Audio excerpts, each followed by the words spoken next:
I was supposed to hear "You Are My Hero," but it wasn't played tonight. And I don't know how to sing it. Okay. And I want Craig to come up front here.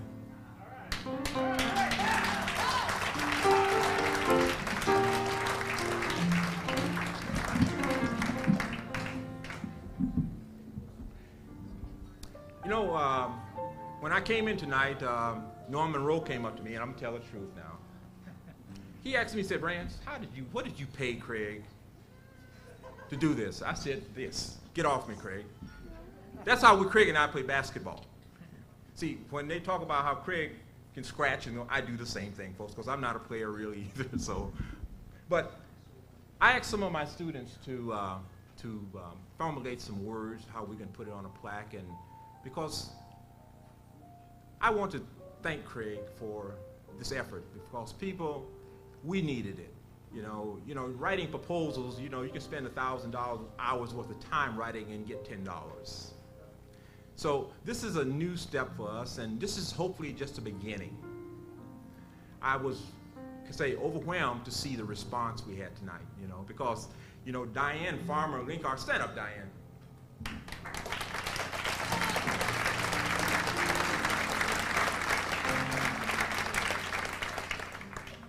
Well, folks, I'm kind of optimist and I'm a pessimist, and she would always say, "We will." And I said, "Well, I think we can." She said, No, we will. And we did. So I want to thank you, Diane, for your efforts. I want to thank all the people that work with us on this, and this has really been a tremendous inspiration to me, because, I guess in a way I needed this, folks. It means a lot to us. And I wanted to read this because a couple of my kids got together, and I get a couple staff to work on this, but we put together a little plaque and something that we want to give Craig. And I want to read this to you, Craig. "For your interest and commitment to our community has honored us. We appreciate your sincere efforts to enhance the educational services provided for the students of the Albina Youth Opportunity School/Genesis. We sincerely thank you. The staff and students of the Albina Youth Opportunity School Genesis, 1996.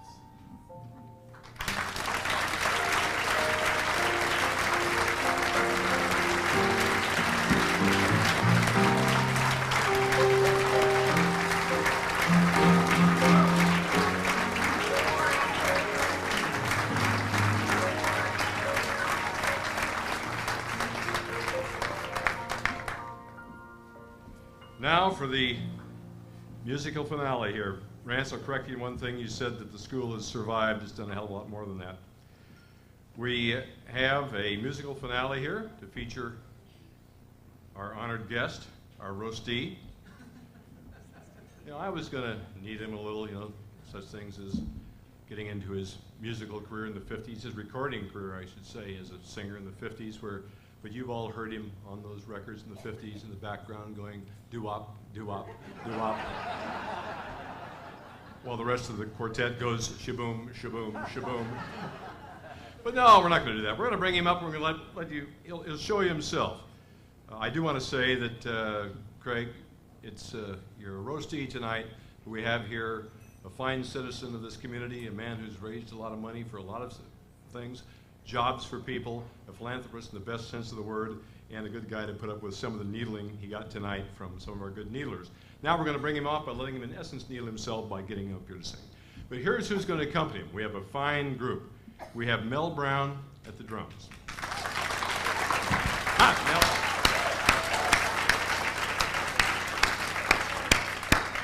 Mel. Mel is a Portlander. He's played with such as the Supremes, Marvin Gaye, a first-class distinguished musician. He currently plays at Atwater's and other jazz clubs, and he volunteers teaching children the best of jazz. With him, a legend of this area in music, Leroy Vinegar, bassist, composer, arranger.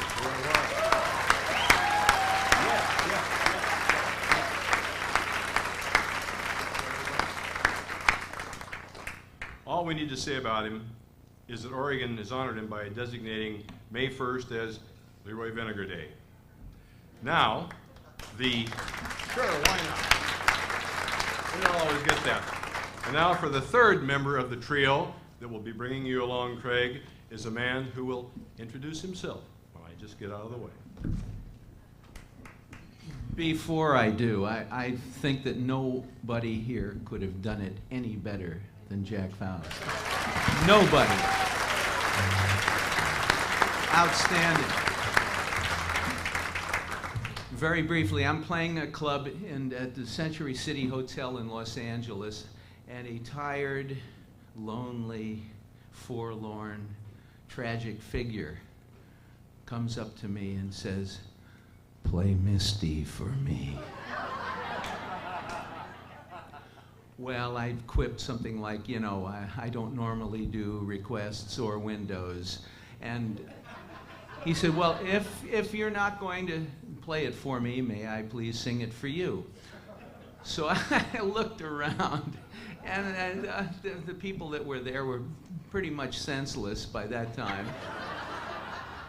So I said, what do we got to lose? And although this man was as helpless as a kitten up a tree, and to this day does not know his right foot from his left, he proceeded to warble quite beautifully. And my name is Bill Marks, and from that fatal moment, my relationship with Craig has been one of mutual reluctance. We live over 1,000 miles away, and in spite of that, he's become a fantastic friend, and he's always been there for me, especially when I don't need his help. Oh, you laugh.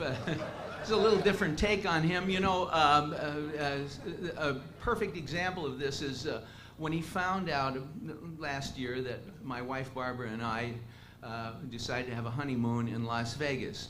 Well, he called every hotel in Las Vegas, flew down, found us, and came in and announced that he was just there to make sure that I knew what I was doing.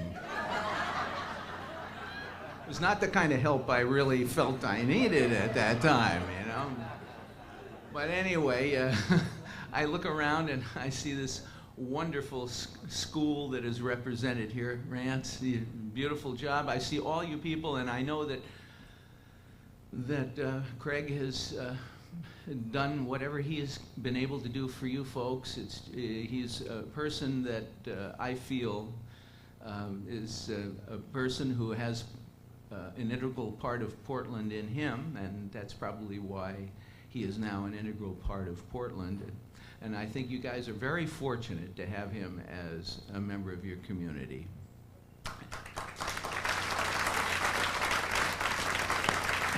Wait. And in closing, I just want to say, because this has been a long evening, I hope that my wife Barbara and I are even more fortunate than you folks, because if we ever decide to do it, Craig, we have a favor of you. Do you mind sending us kind of a ballpark estimate as what you might charge me to keep you from showing up at our second wedding anniversary honeymoon? Okay. Leroy and I go way back. Mel and I go back to October.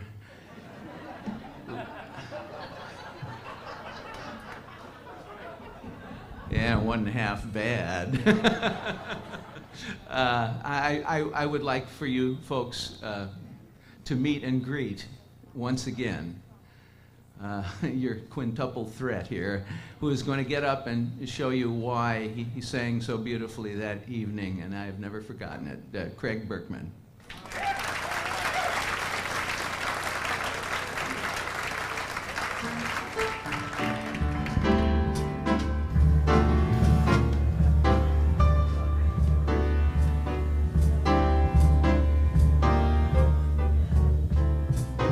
Clear day, rise and look around you, and you'll see who you are. On that clear day, how it will astound you that the globe of your being outshines every star you'll be part of. Every mountain, sea, and shore you can see from far and near, a world you've never seen before. And on that clear day, you can see forever and evermore.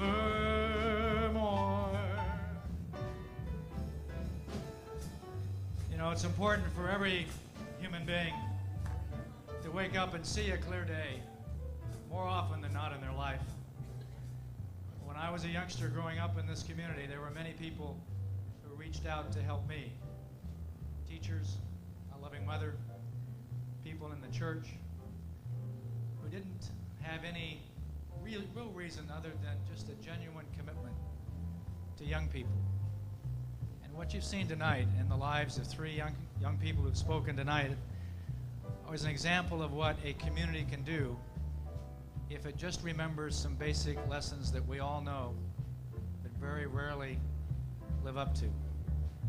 I've never seen anybody go to their grave with a U-Haul trailer behind them. And lots of us can eat in a lot of fancy restaurants, do a lot of things, but at the end of the day, all of that is gone.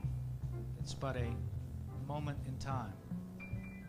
But to invest in a child, perhaps a child that's been abandoned by their natural parents, abandoned maybe by even the next door neighbor or the person down the block, brings a satisfaction and a joy, and frankly some practical consequences that we all benefit from. So I want to thank you on behalf of Rance and these wonderful kids for being here tonight. You're terrific. And I hope that for each of you, you'll have more days that are clear than are cloudy, right?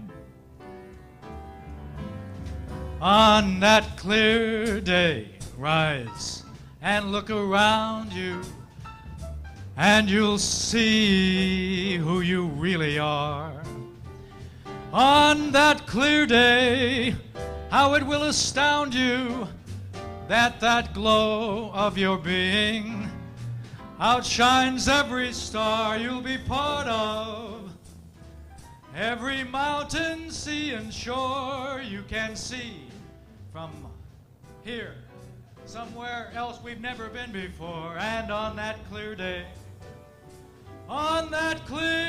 day, you can be what you want to be, where you are, where you would want to go. On that clear day,